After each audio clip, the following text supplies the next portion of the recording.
눈에 들어온 자리는 우변쪽도 좋아 보입니다. 침착하고 튼튼하게 가겠습니다. 지금 김은태 선수의 들어가는 수가 결과적으로 성공을 했죠.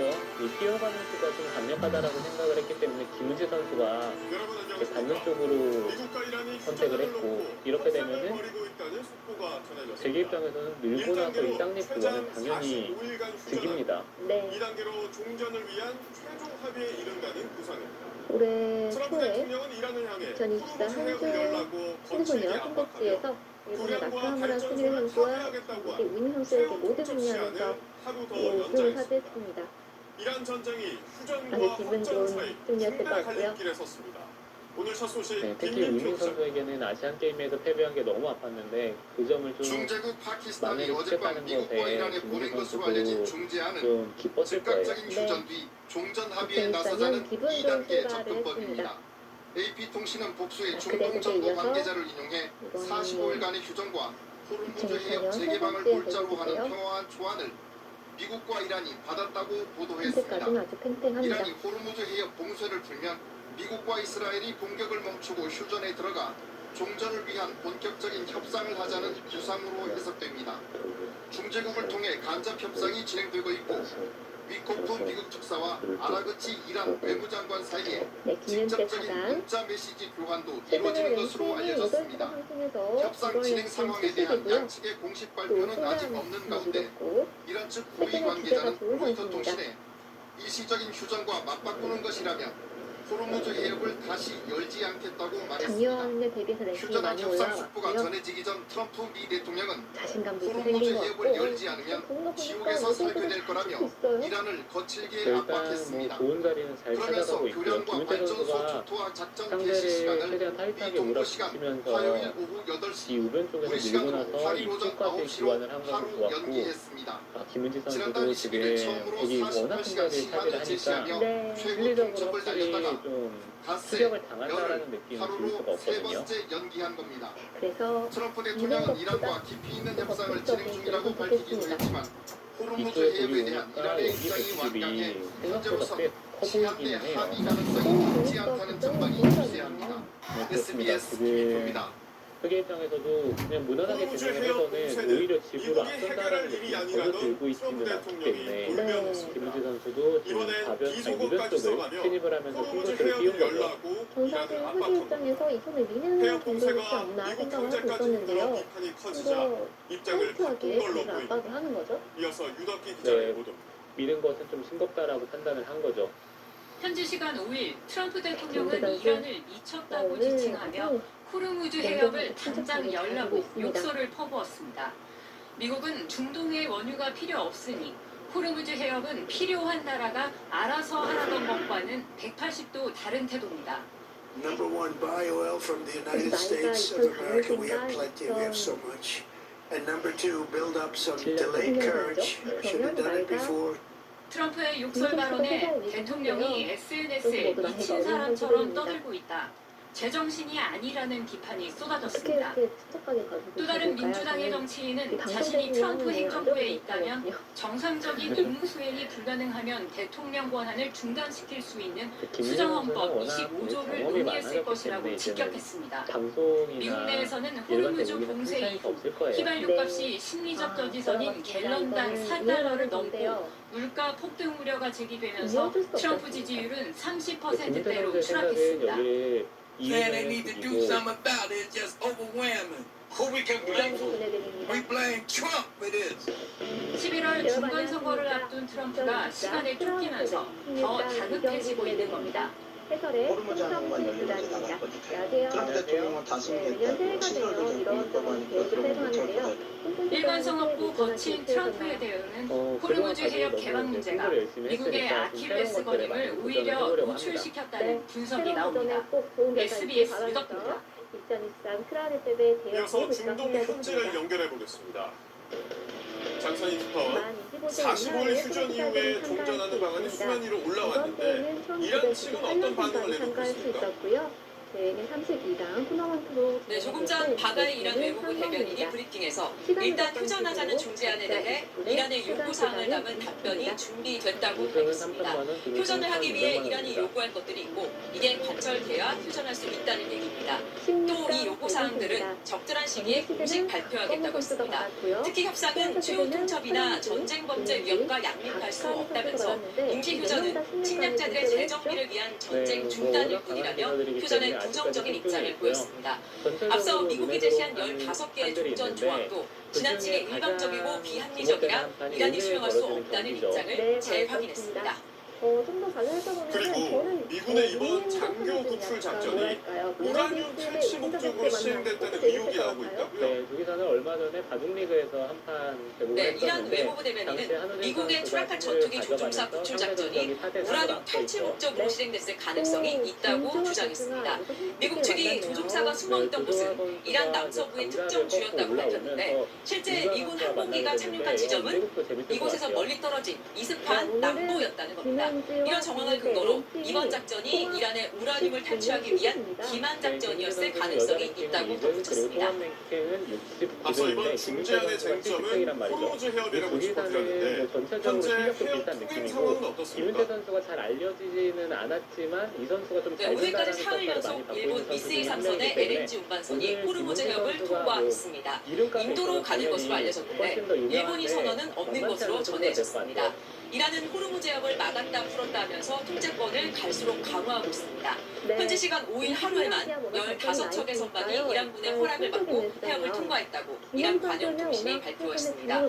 이란은 또 생필품과 가축 사료 등을 실은 선박은 인도주의적 목적으로 분류해 통과를 허용하고 있습니다. 압박감이 있을 것 같은데 지금까지 어떨까요? 오만 무스카트에서 김은재 선수는 전해드렸습니다. 부담은 되지만 이제 김은재 선수를 꺾으면 확실히 이란을 이름을 벼랑 알리는 끝으로 데는 몰고 좋은 가는 역할이 되기 트럼프 때문에 대통령의 압박에도 오늘 한 판은 이란은 부담은 물러서지 않고 하고 싶을 있습니다. 것 같기는 합니다. 이란은 네. 보복 공격 대상을 확대하며 중동 전체가 불탈 것이라고 경고했습니다. 보도에 장군경 기자. 16단 1경기 지금 바로 시작합니다. 7층짜리 건물 벽면이 무너져 내렸습니다. 2명이 숨진 채 발견됐고 구조대원들은 실종자들을 수색하고 있습니다. 하루 전 이란의 미사일 공격으로 이스라엘 북부 도시 하이파의 정유시설과 거주지역이 피해를 입었습니다. 쿠웨이트는 국영 정유공사와 석유화학공사 시설이 드론 공격을 수차례 받아 화재 진압과 안전조치에 나섰고 아랍에미리트 루아이스의 석유화학 공장은 피격으로 연쇄 화재가 발생해 가동이 중단됐습니다. 이란 군부 합동사령부는 미국이 이란의 교각과 석유화학 공장을 공격해 이에 대한 보복 조치라고 밝혔습니다. In case Iran's infrastructure is 2025년에 입장을 했고 we will react in kind. Defense measures against their illegal acts. 영상을 하는 کسایی دیگه مشکلی داره اینا آمریکا حق نداره آسیب به مردم ایران بزنه زیر ساخت‌ها رو بزنه زندگی همه مردم مختل میشه 이런 가운데 트럼프 대통령이 시행을 하루 연장하며 발전소와 교량을 남김없이 파괴하겠다고 거듭 압박하자 갈리바프 이란 의회 의장은 SNS에 네타냐후 이스라엘 총리의 명령을 따르려는 고집 때문에 중동이 불에 탈 거라고 적었습니다. 이란 군부 합동 최고사령부는 민간 목표물에 대한 공격이 되풀이 되면 훨씬 더 파괴적이고 광범위한 작전을 실행하겠다고 경고했습니다. 그러면서 기존 보복 공격 대상이었던 걸프급의 석유와 천연가스, 석유화학 시설에 더해 이스라엘 전력공사, 사우디아라비아의 전력과 담수용 증기를 공급하는 마라피크사 등을 추가 공격 목표로 삼겠다고 예고했습니다. SBS 장우경입니다. 중재안을 받아든 미국은 어떤 생각인지, 트럼프 대통령은 무슨 계산을 하고 있는지 이번엔 미국을 연결해 짚어보겠습니다. 저는 이 대국 전에 김범주 영상을 특파원, 해본 적이 트럼프 대통령이 공격 시한을 하루 더 연장하면서 협상이 타결될 수도 있다고 했는데요. 본심은 무엇이라고 봐야 할까요? 네, 그럴 수도 있고 네, 뭐 현재로서는 합의가 가까워졌다고 볼 정황이 딱히 눈에 띄는 게 없습니다. 그것보다는 압박을 최대한 높여서 이란을 계속 몰아붙이겠다는 의도로 읽는 게 맞을 것 같습니다. 특히 앞에서 보신 트럼프 대통령 발언들이 미군 조종사를 구출한 직후에 쏟아져 나왔는데 월스트리트저널은 관계자들 말을 인용해서 대통령이 이 구출 상황에 고무가 됐다. 그래서 이란에 더 강한 압력을 가하려는 의지를 갖게 됐다고 전했습니다. 또 이곳 미국 동부 시간이 이제 월요일 아침이 됐습니다. 잠시 뒤에 금융시장이 다시 열리게 되는데 이 부분도 작용했을 것으로 해석이 됩니다.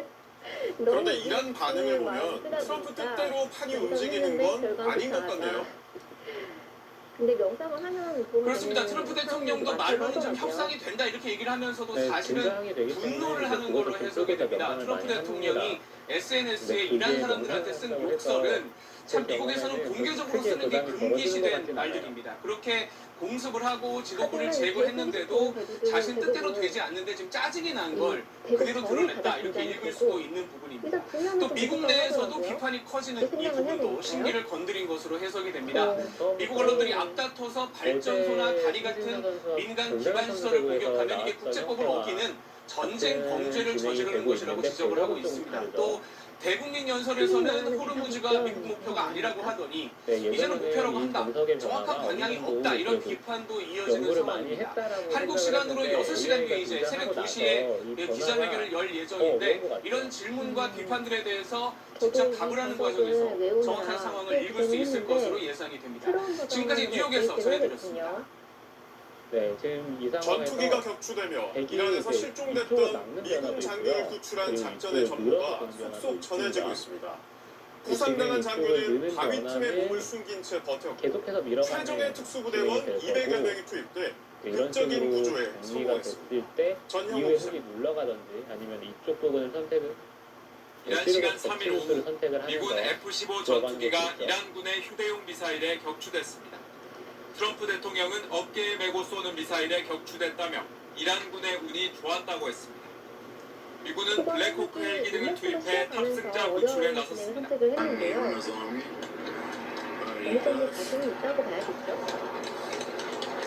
일단 뭐이 선택에 대해서 연구를 많이 했었거든요. 그렇지 않고서는 이 정도를 이란인들의 총격으로 선택하면 헬기 위험부담이 승무원 너무 일부가 크기 때문에 다쳤지만 조종사 한 명은 이 무사히 변화에 대해서 구출됐습니다. 그래도 연구를 좀 했을 하지만 것 같고 함께 김은태 F-15에 선수는 탑승했다 시차를 두고 비상 탈출했던 무기 담당 장교는 혼자 이란 남부의 자그로스 산맥에 남겨졌습니다.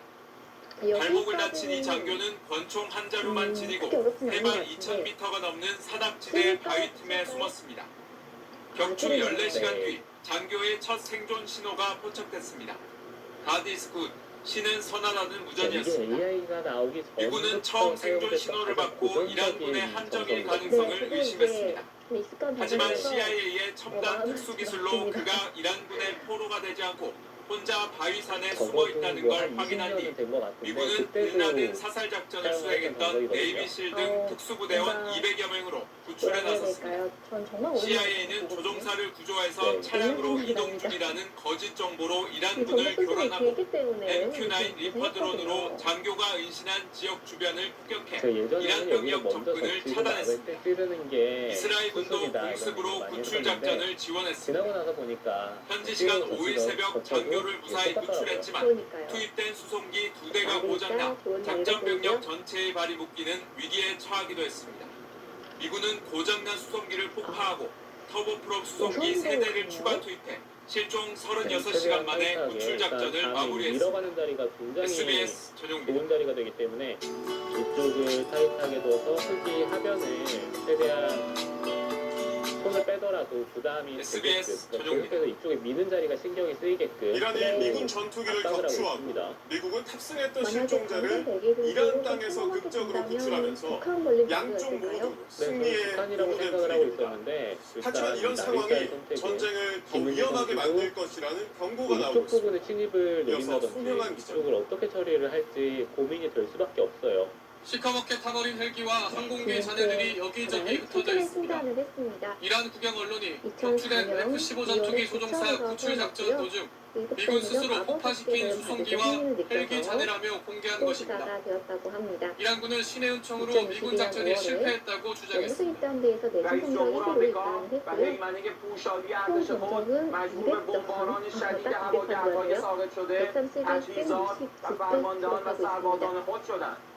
갈리바프 의회 의장은 이런 승리를 3번만 더 거두면 미국은 완전히 파멸할 것이라고 주장했습니다. 미군 피해를 부각하고 국지전 승리를 최대한 강조하고 나선 겁니다. 반면 트럼프 미 대통령도 한껏 고무됐을 거란 분석도 나왔습니다. 네, 그러네요. 트럼프 대통령은 구출작전 성공 이후 지상군 투입을 배제하느냐는 언론 질문에 아니라고 답했습니다. 영국 BBC는 트럼프가 이번 구출작전 성공을 계기로 더 대담한 선택을 할 가능성이 있다고 전망했습니다. 미국과 이란 모두 자신들이 유리하다고 인식하는 상황이 외교적 해법을 어렵게 할 수 있다는 우려도 나옵니다. Diplomatically, I don't think we are close to any kind of endgame at this point, but getting to any kind of ceasefire or sustainable peace agreement is now really in the distance. 양측 모두 더 많은 압력을 가하면 상대를 항복시킬 수 있다고 생각해 군사작전 범위를 무한합게 하는 함정에 빠져들 수 있다는 경고가 나오고 있습니다. SBS 전망입니다. 호르무즈 해협이 봉쇄된 이후 일본 선박 3척이 해협을 빠져나왔지만 우리 선박 26척 가운데서 아직 해협을 벗어난 사례가 없습니다. 우리 정부는 선박들이 해협을 빠져나올 때 일본 정부의 관여는 없었던 걸로 파악된다며 국가 간 단순 비교는 실상을 반영하지 못할 수 있다고 설명했습니다. 이 선수는 그래도 어느 정도 실력적인 부분은 검증이 됐다라고 볼 수 있겠죠. 지난 2일부터 오늘까지 호르무즈 해협을 벗어난 일본 선박은 3척. 일본 해운사 삼선 미쓰이가 오만이나 인도의 회사들과 공동으로 소유하고 있고 보통은 이 간격이 좀 좁을 때 이들과 이들 사이가 좁을 때 들여다보는 것을 많이 선택을 합니다. 이번 통한 과정에서 일본 정부는 이란 측과 교섭 같은 관여를 하지 않은 걸로 파악된다고 우리 정부는 설명하고 있습니다. 일본 정부와는 무관하게 그래서 오만과 인도와 관련된 선박이어서 선주가 그렇게 했다는 것을 확인을 한 바 있습니다. 지난 2일에 프랑스 해운사가 소유한 울타국적의 선박도 서유럽 선박으로선 사실상 처음 해협을 통과한 걸로 전해졌는데 일본과 프랑스 일부 선박들의 통항에 대해 외교부 관계자는 오늘 선박의 국적, 소유주, 운영사 등이 다양하고 조건이 다르기 때문에 국가 간 단순 비교는 실상을 반영하지 못할 수 있다고 말했습니다. 현재 호르무즈 해협의 한국 선박은 모두 26척. 국가정보원은 통항 문제를 개별 선박 회사의 판단에 맡기고 있다고 국회에 보고했습니다. 스스로 위험하다고 판단해서 자체 판단에 따라서 호르무즈 우회해로 나오겠다고 하면 그것은 기업과 회사의 판단에 맡깁니다. 당장 움직이지 않는 게 더 안전하다고 판단할 수도 있고 보험료 등 비용적인 부분도 각자 다 다를 수 있다는 이유 때문입니다. 이런 가운데 정부가 우리 선박의 해협 통과를 위해 이란의 인도주의적 지원을 검토한다는 일부 언론의 보도는 사실이 아니라고 청와대는 밝혔습니다. SBS 강철 거예요. 그런데 불투명한 기름값의 원인으로 꼽혀온 주유소의 상호 정산제를 당정이 원칙적으로 폐지하기로 했습니다. 또 정부는 호르무즈 해협 봉쇄에 대응해 홍해 항로를 통한 원유 운송을 일부 허용하기로 했습니다. 김보미 기자가 전하겠습니다. 일단 일감은 이 자리인 것 같기는 해요. 민주당과 정부는 오늘 오전 협의를 통해 정유업계와 주유소 사이 관행인 사후정산제를 원칙적으로 폐지하기로 의견을 모았습니다. 사후정산제는 정유사가 주유소에 기름을 공급할 때 임시가격으로 기름값을 받은 다음 한 달쯤 뒤 국제 기준 등에 맞춰 가격을 확정해 차액을 정산하는 겁니다. 유가가 불안정할 땐 소비자 가격 인상을 낳는 깜깜이 관행이란 비판이 제기돼 왔습니다. 들어온 시점과 판매 공급 시점하고 차이 갭이 굉장히 크기 때문에 이 단가를 조정하는 게 굉장히 어렵고 당정은 통상 1개월 뒤인 정산 시점을 일단 일주일로 줄이기로 했습니다. 정부는 호르무즈 해협 봉쇄에 대응해 대체 경로인 홍해를 통한 원유 운송을 일부 허용하기로 했습니다. 홍해 항로의 경우 예멘 후티 반군의 공격 우려 때문에 지난달 1일 운항 자제를 권고했는데 중동 사태 장기화로 이젠 어느 정도 위험을 감수할 수밖에 없다는 판단인 겁니다. 청해부대는 안전 모니터링을 실시하는 등 선원 선박 안전 확보에 안전을 기하겠습니다. 한편 국가정보원은 이란이 호르무즈 해협을 개방하고 대신 미국은 동결 자금을 해제하는 스몰딜 가능성이 있다면서 전쟁이 이달 말엔 소강 국면으로 넘어갈 수 있다는 분석을 오늘 국회에 보고했습니다. SBS 김부입니다. 호구를 치더라도 전쟁 여파가 포장재 수급난으로 번지고 있습니다. 정부가 한시적인 대책 포장을 허용하며 네. 대책 마련에 나섰습니다만 현장에선 현실적으로 쉽지 않다는 목소리가 나옵니다. 한성희 기자가 보도합니다. 자, 여기서의 라면과 선택이 김을 좀 포함해 어려워 500여 가지 식품의 포장재를 만드는 업체. 포장재인 폴리프로필렌 등의 원료가 되는 나프타 가격이 중동전쟁 전보다 40% 넘게 뛰면서 수급의 차질이 빚어지고 있습니다. 지금 수급은 많이 어렵고요. 보통 2겹, 많게는 5겹까지 붙여 쓰는 포장재뿐 아니라 접착제, 잉크에도 나프타가 원료로 쓰입니다. 고객사 쪽에서 그 발주를 받게 되면 기간 내에 납품을 해야 되는데 그 기간마저도 못 지키고 그 기간의 2배, 3배를 좀 연기 요청을 하는 일이 매일 일상의 반복이 돼요. 포장재 유통업체도 비상입니다. 이게 올린 만큼 저희도 똑같이 살아야 되니까 우리 소비자들은 이렇게 두면은 밀어 올려서 이런 인상률이 있을 수가 없는 인상률이. 포장재 가격 인상은 제품 가격 인상으로까지 번질 수 있습니다. 정부는 나프타 사용을 줄이기 위해 식품이나 화장품 등의 대체 포장을 6개월간 허가하기로 했습니다. 상품명이 다른 비닐 포장재, 나아가 종이 등 다른 원료를 이용한 포장재를 사용하더라도 제재하지 않겠다는 겁니다. 대신 해당 제품의 영양정보 또는 제조관리 기준을 표시한 스티커를 부착해야 합니다. 하지만 다른 제품의 비닐 포장재를 이른바 돌려막기 할 경우 대체할 수 있는 기간에 한계가 있고 라면이나 과자 등 빛이나 산소를 차단해 신선도를 유지해야 하는 식품에는 종이 같은 다른 포장재를 쓰기 어려워 대책이 오래가지 못할 수 있다는 목소리가 업계에서 나오고 있습니다. SBS 한석입니다. 6월 지방선거를 앞두고 대목을 기대했던 인쇄업체들의 한숨도 깊어지고 있습니다. 현수막이나 선거 스티커 모두 나프타를 원료로 하다 보니 원가 상승 압박이 갈수록 커지고 있습니다. 홍영재 기자입니다. 어딜까요? 서울중구 인쇄골목에 있는 한 현수막 제작업체입니다. 현수막 원단 공급업체로부터 내일부터 공급가가 오른다는 통보를 받았습니다. 합성 섬유 원료인 나프타 가격 인상이 이유입니다. 이미 인쇄용 잉크 가격도 오른 상태여서 한수만 나옵니다. 4월 7일부터 15% 인상을 하는 금액으로 이제 공고를 하겠다는 원단하고 잉크하고 다 어차피 석유 제품에서 노는 제품이니까 현수막에 끼우는 플라스틱 뚜껑과 양면 테이프마저 가격이 오르면서 비용 압박은 더 커지고 있습니다. 스티커 제작도 상황은 마찬가지여서 투명 종이 등 재료 가격이 껑충 뛰었습니다. 제작 단가를 올리고 싶지만 현수막과 스티커가 많이 쓰이는 6월 지방선거라는 대목을 앞두고 대형업체와 경쟁을 해야 하는 골목업체들로선 쉽지 않습니다. 조금씩 다 오른다고 통보 왔어요. 우리는 못 올려. 지금 이수가 아니라 조금 올랐다 그래가지고 이쪽을 넣으면 전에 왔던 대로 그대로 이쪽을 가야 고 밀때 수급 불안에 나프타 가격은 지난 2월 미터톤당 608달러에서 현재 2배 가까운 1183달러까지 치솟았습니다.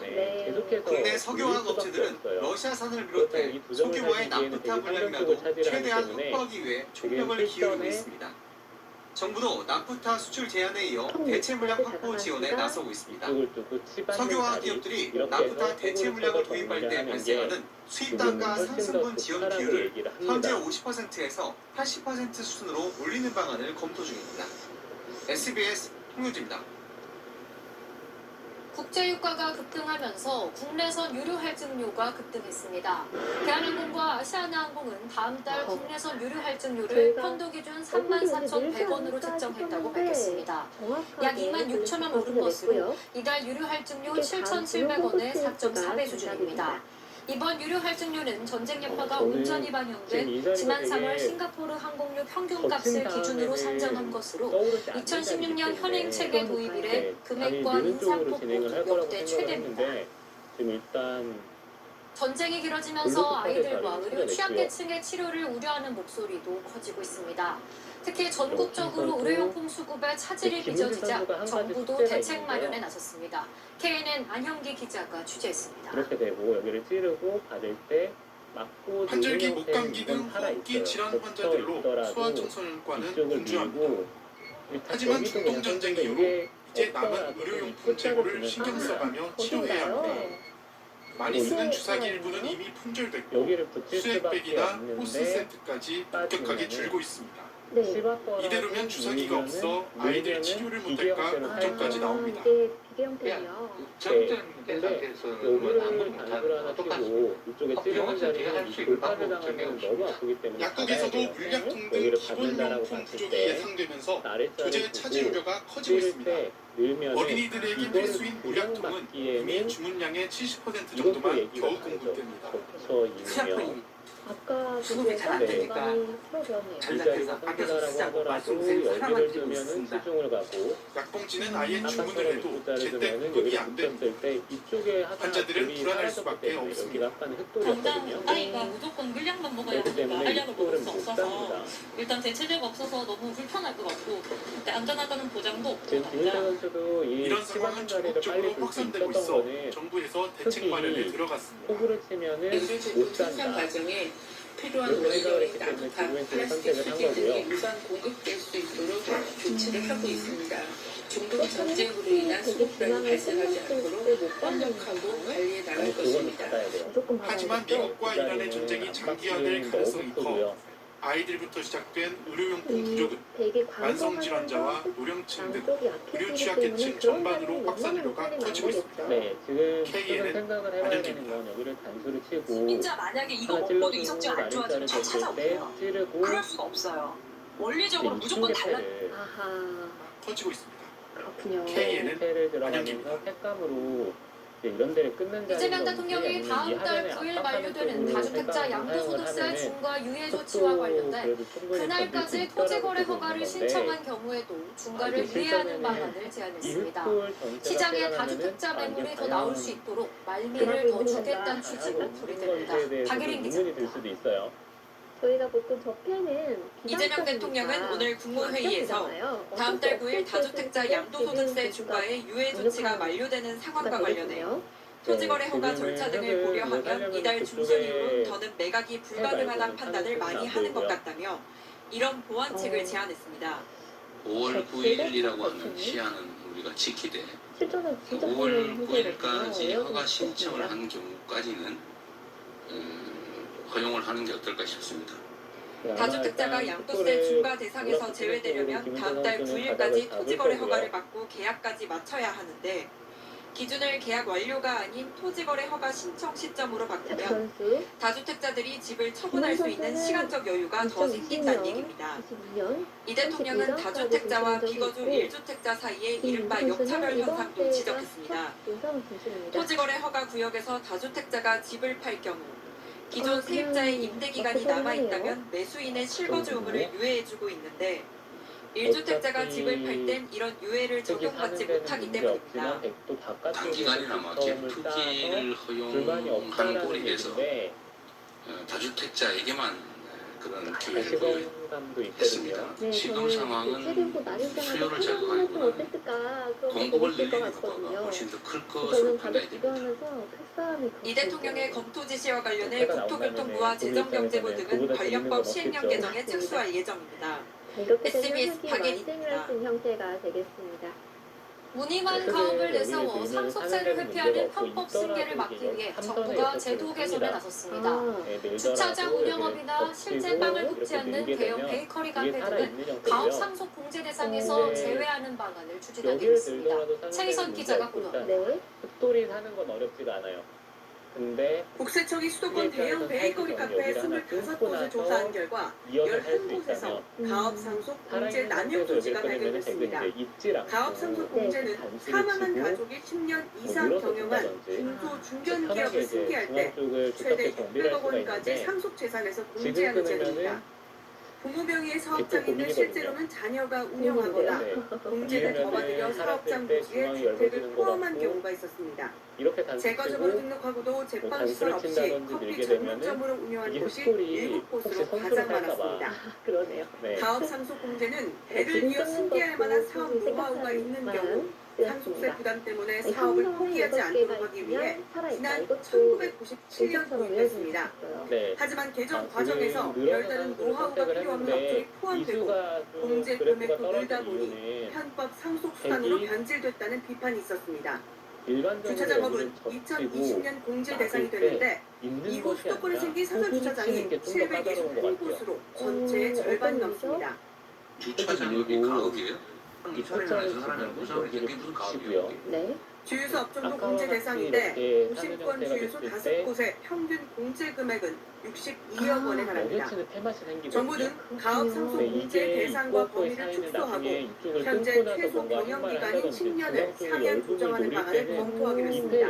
베이커리 카페가 제조하지 않으면 제가 되게 될 것 같습니다. 하나 배웠습니다. 재정경제부는 부처 협의 등을 거쳐 올해 세법 개정 때 관련 내용을 반영할 계획입니다. SBS 최희선입니다. 중앙적으로 끊는 종합특검팀이 윤석열 정부 대통령실이 쌍방울 대북 송금 수사에 개입한 단서를 잡았다고 밝혔습니다. 특검팀은 이를 초대형 국정농단 사건으로 보고 있다고 강조했습니다. 법무부는 당시 수사를 담당한 박상용 검사의 직무를 정지했습니다. 원종진 기자입니다. 때문에 약간 종합특검팀은 지난 3일 검찰로부터 쌍방울 대북 송금 진술 회유 의혹과 관련한 사건을 넘겨받았습니다. 특검팀은 오늘 브리핑에서 대북 송금 사건 수사 당시 윤석열 정부 대통령실이 위법적으로 개입한 단서를 잡아 사건 이첩을 요청한 것이라고 밝혔습니다.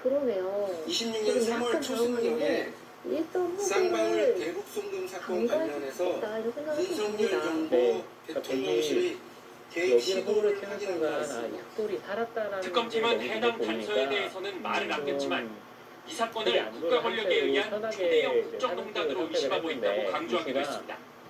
특검법에는 윤석열과 김건희가 본인 또는 타인의 사건 관련 수사 상황을 보고받고 적법 절차를 위반한 사건을 수사 대상으로 명시하고 있습니다. 이런 가운데 수사 주체인 권영빈 특검보가 과거 쌍방울 김성태 회장의 최측근인 방용철 씨 변호를 맡은 것이 이해 충돌 소지가 있다는 지적이 제기됐습니다. 권 특검보는 쌍방울 뇌물공여 수사 당시 짧은 기간 변호를 맡았을 뿐이라며 대북 송금 사건 수사 시작 전이었다고 해명했습니다. 당시 수사를 둘러싼 파장도 커지고 있습니다. 오늘 오전에 이화영 전 평화부지사의 변호인이었던 서민석 변호사가 사건 조작 실체를 밝혀달라며 당시 수사를 담당한 박상용 검사와의 통화 녹음 파일 원본을 검찰에 제출했고 법무부는 박 검사에게 직무정지를 통보했습니다. 이에 대해 박 검사는 SNS에 어떠한 상황에서도 굴복하지 않겠다며 최고 권력자의 권력에 의한 공소 취소를 막기 위해 검사로서 마지막 소명을 다하겠다고 밝혔습니다. SBS 원종철입니다. 사적 보복 테러 조직의 일당이 배달의 민족 외주사에 위장 취업해 있었다는 사실 저희가 단독 보도해 드렸는데요. 이들 조직이 이렇게 개인정보를 빼낸 곳은 배달의 민족 말고도 더 있는 걸로 저희 취재 결과 드러났습니다. 김규리 기자의 단독 보도입니다. 여러 가지 성적이 좋았지만 경찰에 접수된 전국의 사적 보복 테러 신고는 점점 늘어 최근 윗선들이 구속된 한 범죄 조직이 벌인 테러만 60건이 넘는 걸로 파악됐습니다. 경찰은 또 이 조직이 배달의 민족 외주사뿐만 아니라 다른 기관에서도 이번 테러에 사용된 주소 등 개인정보를 빼낸 정황을 포착하고 수사를 확대하고 있는 걸로 SBS 취재 결과 확인됐습니다. 경찰은 배달의 민족과 윗선들을 비롯한 조직원들을 상대로 한 압수수색에서 확보한 자료들을 분석하는 과정에서 최근 해당 단서를 확보한 걸로 알려졌습니다. 경찰은 조만간 개인정보 유출이 의심되는 기관에 대해 압수수색 등 강제 수사에 착수해 개인정보를 어떻게 확보했는지 확인할 방침이라 수사 파장은 더 커질 걸로 보입니다. 앞서 이번 수사를 주도하고 있는 서울 양천경찰서는 조직 운영자와 공무원, 정보 제공책 등 3명에게 범죄단체 조직 혐의까지 적용해 검찰에 넘겼습니다. 경찰은 이번 사건을 과거 박사방 사건과 유사한 구조로 보고 있습니다. 박사방 주범인 조주빈 역시 텔레그램을 활용했고 사회공구요원에게서 불법 조회한 개인정보를 넘겨받아 범행에 활용했기 때문입니다. 배달의 민족 운영사인 우아한 형제들이 최근 개인정보보호위원회에 범죄 조직이 무단 조회한 고객 정보라고 신고한 건수는 468건인 사실도 확인됐습니다. 유출된 개인정보는 주소뿐 아니라 닉네임과 전화번호, 이메일 등이 포함된 걸로 파악됐습니다. 박정보 서울경찰청장은 이번 사건의 중대성을 감안해 사이버 수사대 소속 수사관들을 서울 양천경찰서 전담팀에 추가 배치했다고 밝혔습니다. SBS 김규리입니다. 지금 슈퍼주니어의 공연에서 객석 안전 펜스가 무너져 관객 3명이 추락했습니다. 당장 이번 주 BTS의 월드 투어 등 대규모 공연이 잇따라 예정된 가운데 정부는 안전 점검에 나서기로 했습니다. 보도에 김경희 기자. 이 자리 들어갈 것 같은데요. 그룹 슈퍼주니어 멤버들이 무대에서 내려와 관객들과 인사를 나눕니다. 한 멤버가 손을 흔들자 관객들이 몰려들더니 갑자기 펜스가 무너지며 관객들이 떨어집니다. 어제 서울 케이스포넘에서 열린 슈퍼주니어의 데뷔 20주년 기념 월드 투어 서울 공연 막바지에 관객 추락 사고가 발생했습니다. 안전 펜스가 설치돼 있었지만 도움이 되지 못했습니다. 추락한 관객 3명은 곧바로 병원으로 옮겨져 검사와 치료를 받았으며 염좌, 타박상 등 전치 2주 진단이 나왔다고 슈퍼주니어의 소속사인 SM 엔터테인먼트 측이 밝혔습니다. SM 측은 무거운 책임을 통감한다. 재발 방지와 안전 관리에 만전을 기하겠다고 사과했습니다. 지금은 날일자가 좋은 자리잖아요. 네, 그래서 지금 날일자를 뒀을 때 오히려 손해다. 이런 평가를 받고 있고 여기 바로 침입을 하면은 자신이 부상자라고 밝힌 벤은 해당 멤버가 사고 직후 병원까지 동행해 자신의 상태를 챙겨줬다면서 문제는 공연장에 있지 멤버들의 잘못이 아니라고 SNS에 썼습니다. K-pop 업계는 안전 비상이 걸렸습니다. 당장 오는 9일 경기도 고양에서 시작되는 BTS의 월드 투어를 앞두고 정부는 관계기관과 함께 대대적인 안전 점검을 실시하기로 했습니다. 특히 공연 당일 관객 5만 명뿐 아니라 티켓을 구하지 못한 팬들까지 몰릴 경우를 대비해 안전 계획을 수립한다는 방침입니다. SBS 김경입니다. 날씨가 따뜻해지면서 춘곤증을 호소하는 직장인들이 늘고 있는데요. 사무실이 밀집한 서울 도심에서는 점심 식사 대신 쪽잠을 자러 카페를 찾는 경우도 많다고 합니다. 졸린 직장인들의 발길을 이어지는 현장, 조민기 기자가 다녀왔습니다. 최근에 정말 핫한 기사죠. 평일 점심시간 서울 강남의 한 카페입니다. 곳곳에 사람들이 담요를 덮은 채 깊이 잠들어 있고 조금 더 안쪽으로 들어가자 아늑한 침대까지 나옵니다. 귀마개와 헤드셋도 갖춰져 있습니다. 침대에 눕자 금세 잠에 빠집니다. 밤잠이도 부족한데 이게 날일자는 좀 싱겁다.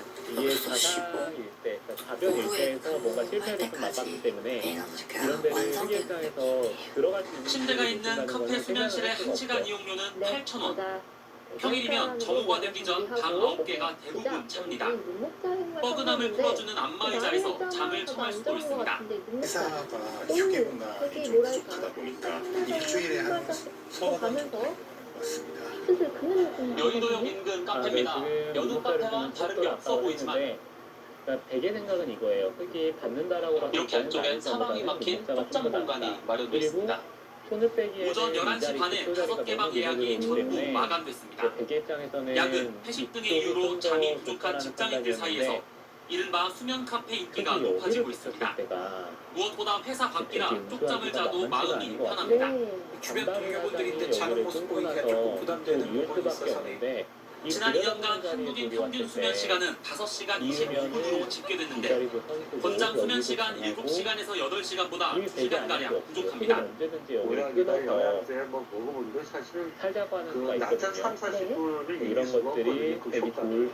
밥 대신 잠을 선택하는 새로운 풍속도가 직장인들의 점심 문화를 바꾸고 있습니다.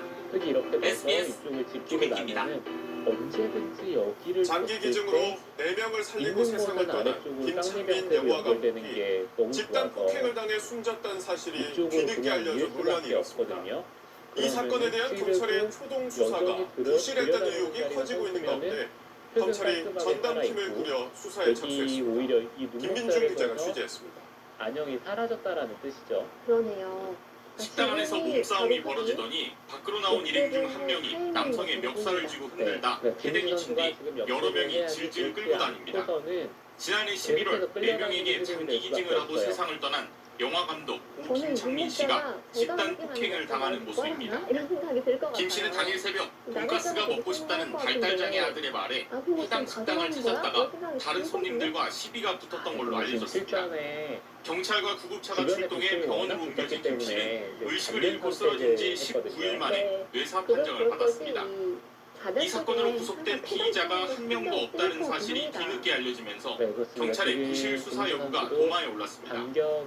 범행 당일 피의자들을 조사 없이 귀가시킨 경찰은 폭행을 가한 7명 남성 중 1명에게만 구속영장을 신청했지만 검찰이 한 차례 반려했고 보강 수사 이후 청구된 영장도 법원이 기각했습니다. 경찰은 김 감독이 세상을 떠나자 또 다른 가해 남성에 대해 구속영장을 신청했지만 역시 법원에서 기각됐습니다. 유족들은 경찰의 초동 수사가 부실했기 때문이라고 주장합니다. 같은 동네 살고 있는 입장에서 가해자들이 어떤 해코지를 할지도 모르고 사과 의사가 있다는데 무슨 의사가 있는지 모르겠다. 최근 사건을 넘겨받은 검찰은 검사 3명과 수사관 5명으로 구성된 전담 수사팀으로 수사에 접수했습니다. 이제 와서라는 생각이 들죠. 빨리 좀 수사 제대로 해주셨으면 하는 마음이고 저는 이게 퇴색되지 않았으면 좋겠어요. SBS 김민준입니다. 아른거리기는 한데 관객이고 눈치보는 중요한 분들 이거 먹으면 관계가 뚝 끝이고 내가 들어가기 시작합니다. 그냥 한 번 버리면 안 됩니까? 버리게 되면 이재명 대통령이 지난 1월 북한 공개로 불거진 대북 무인기 침투 사건에 대해 처음으로 유감을 표명했습니다. 국가정보원은 북한이 이미 노동당 규약에 적대적 두 국가 기조를 담았다고 국회에 보고했습니다. 김하영 기자입니다. 오늘 오전 국무회의 겸 비상경제점검회의. 이재명 대통령은 이번 정부 들어 있을 수 없는 민간인 무인기 사건이 발생했고 국가정보원 직원과 현역 군인이 연루된 사실이 수사 결과로 확인됐다며 이렇게 말했습니다. 우리 정부의 의도는 아니지만 일부의 무책임하고 무모한 행동으로 불필요한 군사적 긴장이 유발된 데 대해서 북측에 유감의 뜻을 표합니다. 우리나라 대통령이 직접 북한에 유감의 뜻을 밝힌 건 이례적입니다.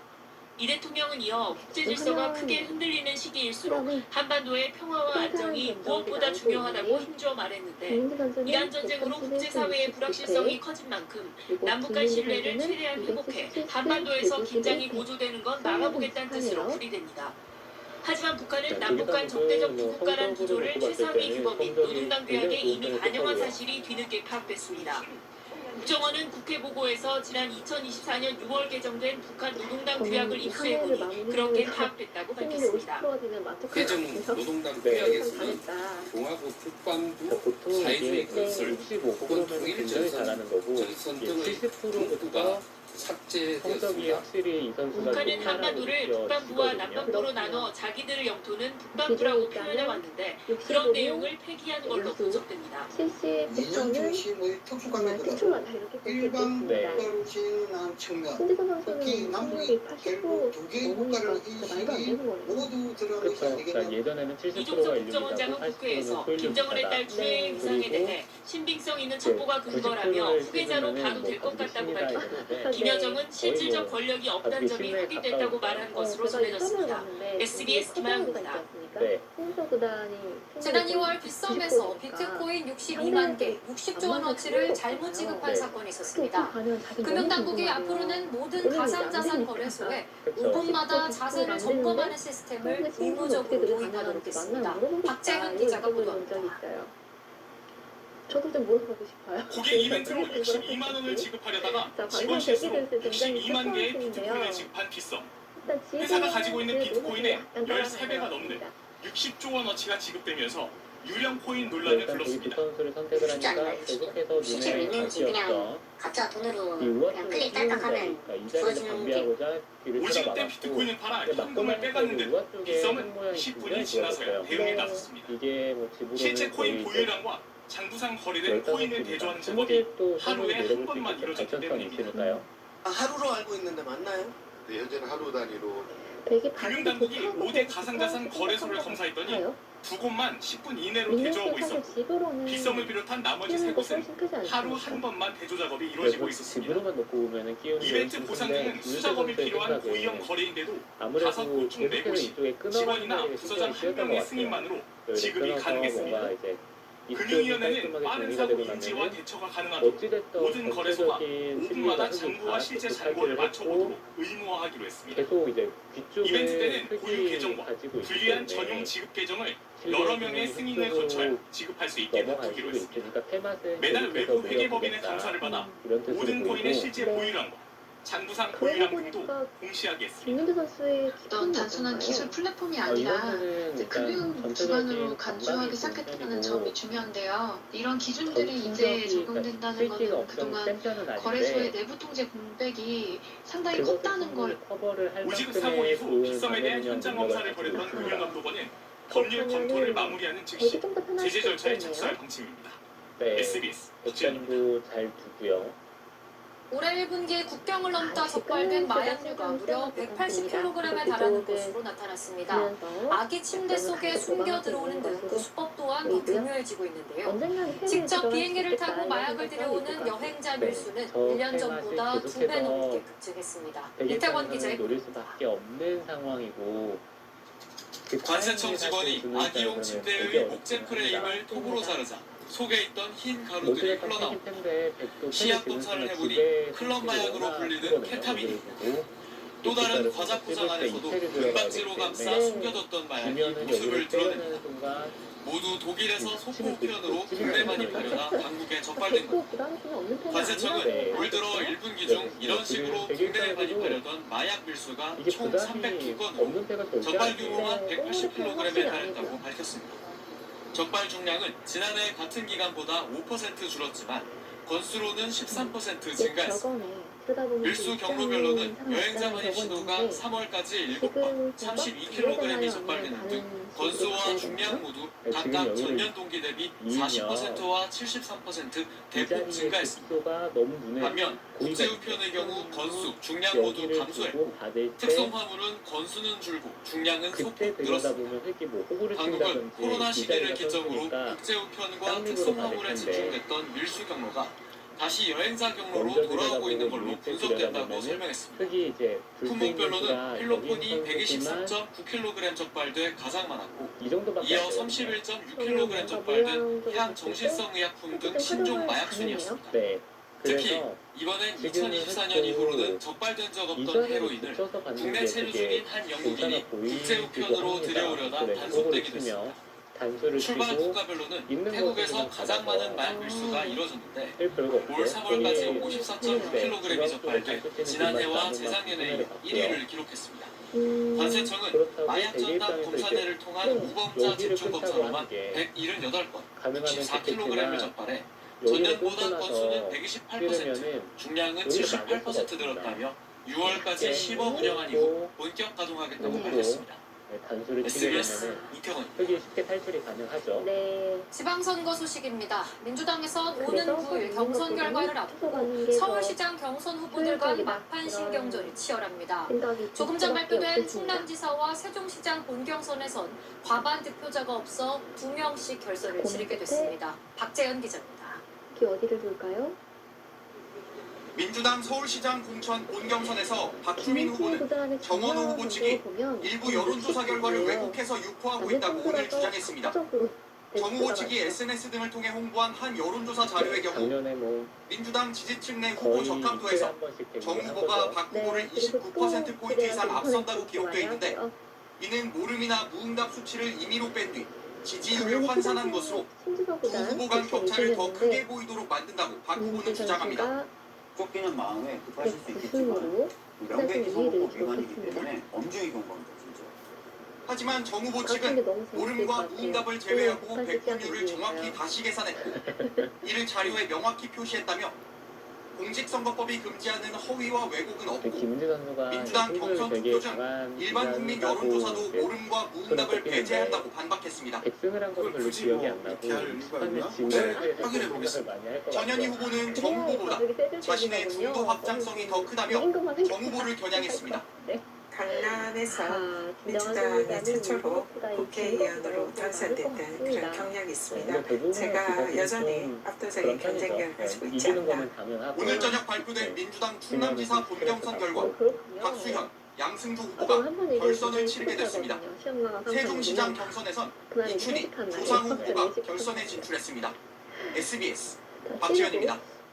혹시 끊겠다는 건 아니겠죠? 공천 파동이 좀처럼 잦아들지 않는 국민의힘에선 당 지도부를 향한 쓴소리가 잇따랐습니다. 한 중진 의원은 장동혁 대표 면전에서 민심이 처참하다며 직격탄을 날렸고, 대구시장 공천에서 배제된 이진숙 전 방송통신위원장은 여기가 북한이냐고 일갈했습니다. 김영래 기자입니다. 가장 적극적인 오늘 오전 인천에서 열린 국민의힘 지도부 회의. 인천 지역구 우선 윤상현 의원은 장동혁 대표 면전에서 수도권 민심이 빙하기라며 인천 민심도 처참하다고 작심 비판을 쏟아냈습니다. 우리 후보자들이 중앙당에 요구하는 것은 당 중앙을 극복할 수 있는 전면적인 혁신, 변화를 여기를 찔러도 원외 당협위원장들도 당에서 분열과 공천 갈등만 노출되고 있다고 힐난했는데 장 대표는 귀한 시간을 당내 얘기로 보내는 건 아깝다며 불편한 속내를 숨기지 못했습니다. 장 대표는 대구시장 공천에서 배제된 이진숙 전 방송통신위원장에 대해서 국회에서 더 큰 역할을 할 수 있다며 국회의원 재보궐선거 출마를 거듭 요청했습니다. 여기 찌르는 이 문제에 순간에 대해서 걸리는 터놓고 부분이 이야기하는 있긴 해요. 것은 언제든지 열려 있다는 말씀드리고 여기도 쓸때 뭐 이런 게 오늘도 하나 국민의힘 당색인 빨간색이 아닌 흰색의 점퍼를 입고 대구 시내를 누빈 이전 위원장은 장 대표의 요청에 대해 시장보다 의원이 큰일이라면 국민의힘 의원 5명은 왜 대구시장 경선에 출마했느냐고 반문했습니다. 무소속 출마의 뜻도 굽히지 않았는데 당 지도부엔 이런 말을 던졌습니다. 후배 세대 지지율 모임에도 불구하고 당신은 안 돼, 잘라야 돼, 이렇게 하는 게 맞습니까? 그게 도대체 여기가 북한입니까? 주호영 의원도 자신이 신청한 대구시장 공천 배제 효력정지 가처분을 기각한 법원의 결정에 오늘 항고하며 무소속 출마 가능성을 열어뒀습니다. SBS 김영래입니다. 없는 게 같고 방금 보신 내란특검팀이 체포방해 등 혐의로 1심에서 징역 5년이 선고된 윤석열 전 대통령의 항소심 결심 공판에서 징역 10년을 구형했습니다.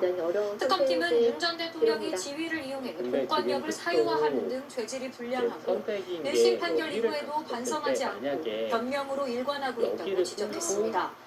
선고 공판은 오는 29일 오후 3시에 열립니다. 잡을 수 있다라고 생각을 하면 네. 이진행을 선택을 하겠죠. 좀 비가 없는데요? 네, 비가 그치고 날이 쌀쌀해졌습니다. 내일 아침은 옷차림 따뜻하게 잘해주셔야겠습니다. 서울의 아침 기온이 3도로 오늘보다 7도가량이 떨어지겠고요. 낮에도 여전히 평년 수준 기온에 못 미치겠습니다. 보시는 건 전국의 아침 기온을 색으로 나타낸 지도인데요. 이렇게 하얀색으로 칠해진 지역은 영하권으로 떨어지겠고 한파주의보가 내려진 태백의 아침 기온은 영하 1도로 오늘보다 9도가량이 또 떨어지겠습니다. 찬바람 때문에 체감온도는 영하 6도에 그치겠고요. 서울도 체감온도 1도에 그치겠습니다. 최근에 워낙 날이 평년보다 포근했던 터라 더 춥게 느껴질 수 있겠습니다. 다음으로 위성 영상 살펴보겠습니다. 오늘 우리나라에 우박을 동반한 요란한 비를 뿌린 기울업대 해상으로 대부분 빠져나갔고요. 내일은 중부 산둥반도 부근에서 동쪽으로 이동하는 고기압 영향으로 맑겠습니다. 우려했던 황사 영향도 그리 크진 않겠습니다. 내일 인천 지역에서만 일시적으로 먼지 농도가 높을 때가 있겠습니다. 아침 기온 보시면 서울이 3도, 대전이 2도로 다소 춥겠고요. 낮 기온 서울 14도, 대구도 14도에 그치면서 종일 서늘하겠습니다. 목요일과 금요일 사이에는 또 전국에 비 예보가 나와 있습니다. 최근에 비가 잦은 터라 기온 변화가 크겠습니다. 건강관리 잘 해주셔야겠습니다. 날씨였습니다. 8시 뉴스 마칩니다. 시청해주신 여러분 고맙습니다. 이쪽에 대한 수익이 되게 어렵네요. 여기로 쏠고요. 때려내면 몰고. 여러분 안녕하십니까? KBS 9시 뉴스입니다. 트럼프 미국 대통령이 이란과의 협상 시한을 다시 하루 더 미뤘습니다. 다만 욕설까지 써가며 합의 압박 수위도 높였습니다. 이런 가운데 한 달 반 동안 휴전하면서 종전을 논의하자는 중재안을 미국과 이란 양측이 전달받았다는 보도가 나왔습니다. 워싱턴 김지수 특파원의 보도입니다. 어떤 수가 열흘간 이란 공격을 유예했던 트럼프 대통령이 시한을 또 연장했습니다.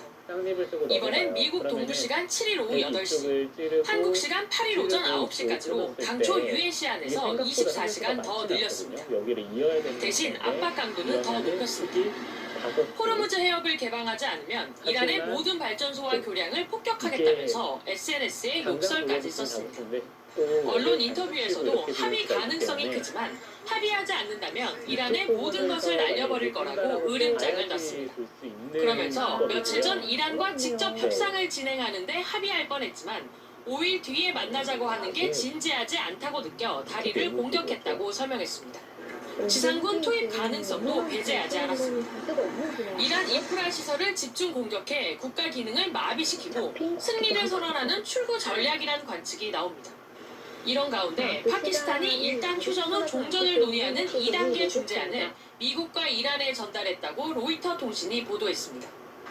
악시오스도 양국이 45일간 휴전을 거쳐 전쟁 종식을 논의하는 합의안을 검토하고 있다고 전했습니다. 이란은 일시적인 휴전을 조건으로 호르무즈 해협을 개방하는 건 수용할 수 없다는 입장입니다. 2단계 중재안에 대한 합의 성사 여부도 여전히 불투명한 상황입니다. 워싱턴에서 KBS 뉴스 김지숙입니다. 보신 것처럼 트럼프 대통령은 강원 양면을 수시로 오가며 진리를 종잡을 수 없게 하고 있습니다. 속내가 뭐든 전쟁이 길어지며 믿음은 떨어졌고 이젠 전쟁이 더 위험해졌다는 분석도 나왔습니다. 계속해서 워싱턴 김경수 특파원입니다. 지금 이거 다시 한번 보여드리면 여기 이란의 핵심 산업 시설인 마흐샤르 석유화학 단지가 검은 연기에 뒤덮였습니다. 다 날려버리겠다는 트럼프의 말처럼 미국과 이스라엘은 이란의 민간 인프라 시설로 공격을 확대하고 있습니다. If there is no deal, we are going to hit each and every one of their electric generating plants very hard. 이런 상황에서 협상이 잘 진행되고 있다는 트럼프의 말을 과연 믿을 수 있느냐는 의견이 설득력을 얻고 있습니다. 지난달 발전소 공격 유예 시한으로 48시간을 처음 제시했다가 닷새 연장했고 다시 열흘로 연장했다가 아무 설명 없이 미 동부 시간 화요일이라고 밝히며 하루 더 연장했습니다. 계속 길어지는 전쟁에 동맹국들이 이미 등을 돌린 상황에서 트럼프가 이번 전쟁을 통해 얻으려는 게 도대체 뭔지 의문이 제기되고 있습니다. 실종된 미군이 구출되면서 트럼프 대통령이 더 대담해졌고 미 전투기를 격추한 이란도 자신감을 얻으면서 이번 전쟁이 훨씬 더 위험해졌다는 분석도 나옵니다. Diplomatically, I don't think we are close to any kind of endgame at this point. The two sides are just too far apart in terms of their initial posturing. 트럼프 대통령은 한국 시각 내일 새벽 2시 기자회견을 예고했습니다. 미군 구출 작전의 성과를 내세우면서 이란에 대한 강경한 입장도 또 강조할 거란 관측이 나옵니다.